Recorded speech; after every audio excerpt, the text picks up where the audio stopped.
आप सभी सम्मानित बहुजन समाज के लोगों को क्रांतिकारी जय भीम, जय मंडल, जय संविधान, इंकलाब जिंदाबाद।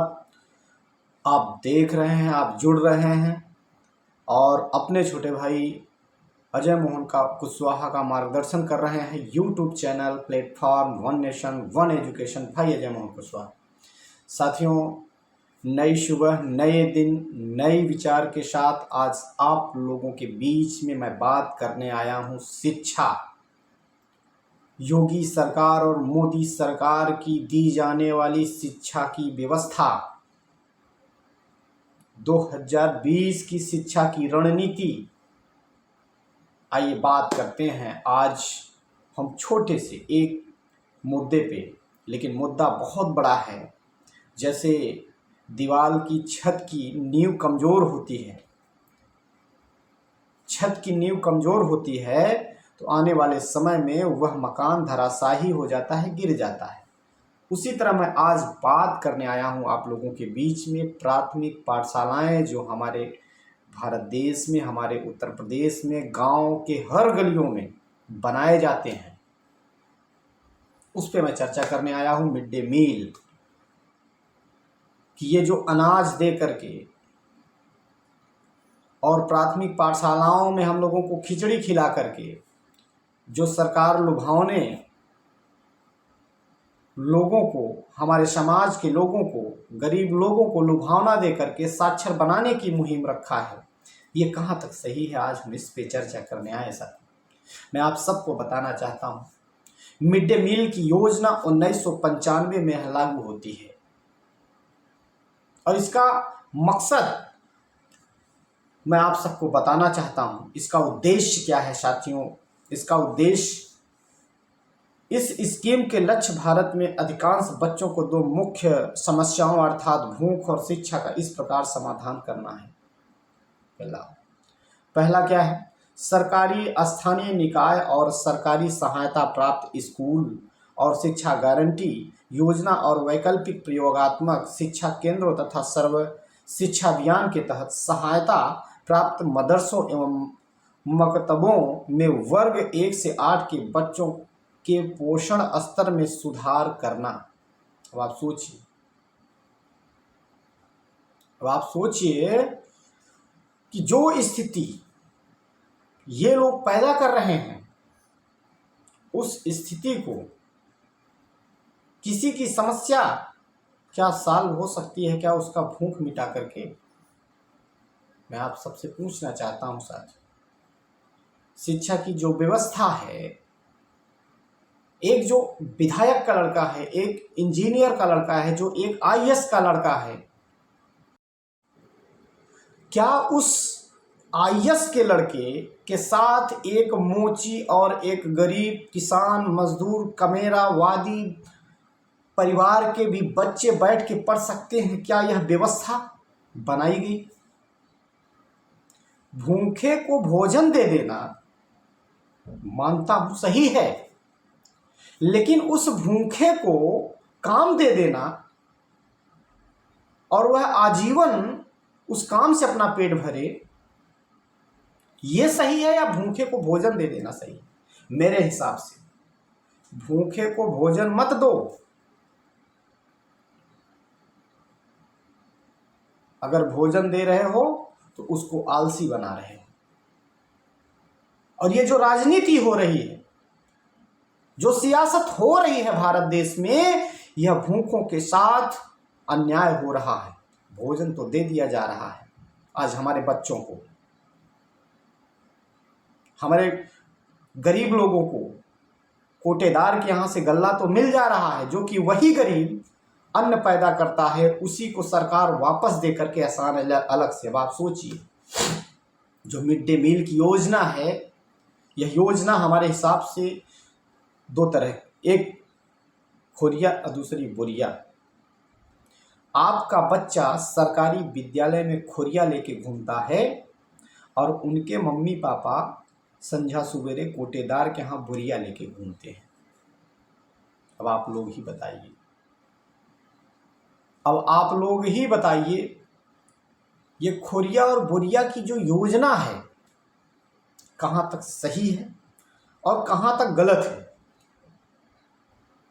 तो साथियों, मैं यह बात आप लोगों के सामने बेबाक रूप से इसलिए कहना चाहता हूँ क्योंकि जो सामाजिक राजनीतिक जो राजनीति है हमारे लोगों को बहकाने की, हमारा तो कहना है नोट डट के लो, अब वोट हट के लो। नेताओं को नेताओं की भाषा में, जो दोहरे चरित्र वाले लोग हैं, इस देश के नेता हैं, उनको उसी भाषा में ईंट का जवाब पत्थर से देना पड़ेगा। मेरे बहुजन समाज के लोगों, अगर आपके दरवाजे आए, चुनाव का माहौल चल रहा है, लोकसभा चुनाव आपके सर पे है और राजनीतिक सियासत भी बहुत गहरा है, तो नोट डट के लो, अब वोट हट के दो। जो खिलाए उसको इतना खाओ कि उसकी हड्डी भी ना बचे।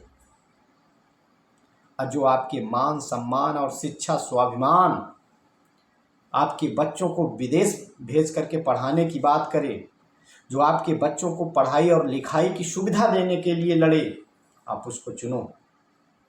उस दिन यह भारत की जो सियासत है, जो राजनीति है, हम लोगों के लिए, गरीबों के लिए, शोषित पीड़ित वंचित कमेरावादी लोगों के लिए, बहुजन समाज के लोगों के लिए, तब उनकी आंखें खुलेंगी।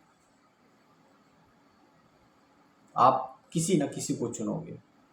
जो सियासत, राजनीति, जो शिक्षा और कलम को तोड़ने की जा रही है, गरीबों को और गरीब बनाने की जा रही है, इस पे आप लोग विशेष रूप से चर्चा जरूर बना के रखिए। क्योंकि आपका बच्चा अगर पढ़ेगा लिखेगा, आज भारत में शिक्षा दो तरह की है, एक गरीब की, एक अमीर की। आज भारत में शिक्षा बिक रही है। जिनके पास पैसे हैं उनके बच्चे कॉन्वेंटों में पढ़ते हैं, जिनके पास पैसे नहीं हैं उनके बच्चे सरकारी विद्यालय में खिचड़ी भी नहीं पा रहे हैं। मेरे बहुजन समाज के लोगों,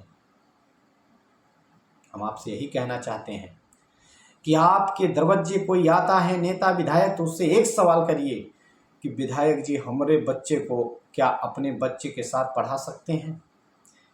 या फिर सरकार के तमाम जो कानून बनाए जाते हैं हम गरीबों के लिए, उस हिसाब से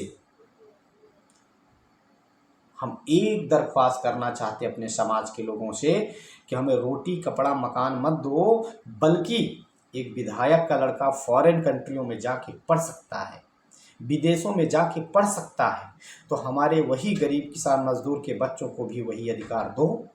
और जिस दिन यह अधिकार मिल गया, उस दिन इस देश की स्वतंत्रता स्वतंत्र हो जाएगी। आप समझ लीजिए, यह देश अंग्रेजों से गुलाम, उनकी गुलामी से 15 अगस्त 1947 को आज़ाद हुआ, लेकिन भारत देश शिक्षा रूपी गुलामी से आज भी गुलाम हो गया, आज भी गुलाम है। और उस गुलामी का सबसे बड़ा कारण इस देश की राजनीति है, और गंदी राजनीति, जो शिक्षा पे ध्यान। आपको कॉलोनी बनाने का बजट तो दिया जा रहा है, आपको कोटेदार के यहाँ गल्ला दिया जा रहा है, लेकिन एक बच्चे को समान शिक्षा की व्यवस्था के लिए आवाज़ कोई नहीं उठा रहा। इस देश में तमाम one nation one card, one nation one Aadhaar card, one nation one India वगैरह वगैरह, लेकिन इस देश में क्या वन नेशन वन एजुकेशन की आवाज़ नहीं उठाई जा सकती? आपको उठाना चाहिए। अभी मोदी जी लोकसभा में वन नेशन वन इलेक्शन की बात की, तो पूरे देश में, पूरे देश के नेताओं ने आवाज उठाना शुरू किया कि अगर वन नेशन वन इलेक्शन हो सकता है, तो इस देश में वन नेशन वन एजुकेशन क्यों नहीं हो सकता? जब देखा इस पे ज़्यादा सियासत गर्म हो रही है, तो उस मुद्दे को ही मोदी ने दाब दिया, सारे लोग चुप हो। ये इनकी तरकीबी है शिक्षा के प्रति। तो आइए हम अपने शिक्षा के अधिकार को लेने के लिए, रोटी कपड़ा मकान हम अपनी मेहनत की और मजदूरी करके कमाएंगे खाएंगे, लेकिन अपने बच्चे को पढ़ाएंगे तो समान शिक्षा के अधिकार को लेकर पढ़ाएंगे। हमें रोटी कपड़ा मकान नहीं चाहिए, हमें समान शिक्षा का अधिकार चाहिए। आप सभी बहुजनों की आवाज़ होनी चाहिए। आप सभी लोगों को मैं पुनः धन्यवाद देता हूं। आप लोगों ने मुझे सुना, मेरे विचार अच्छे लगे समाज के लिए, इसको लाइक कमेंट के माध्यम से मार्गदर्शन करिए और चैनल को सब्सक्राइब करके जुड़ें। और आप सभी को मैं सैल्यूट करता हूं, धन्यवाद देता हूं कि आज मैं आप लोगों की बदौलत, आप लोगों के सहयोग से हमारा चैनल मोनेटाइज हुआ और उसके साथ साथ आप लोगों का ढेर सारा प्यार मिलता है जो आप लोग मुझे सुनते हैं। मैं विदा लेता हूं, पुनः अगले वीडियो में मिलता हूं नए विचारों के साथ। क्रांतिकारी जय भीम, जय मंडल, जय संविधान, इंकलाब जिंदाबाद।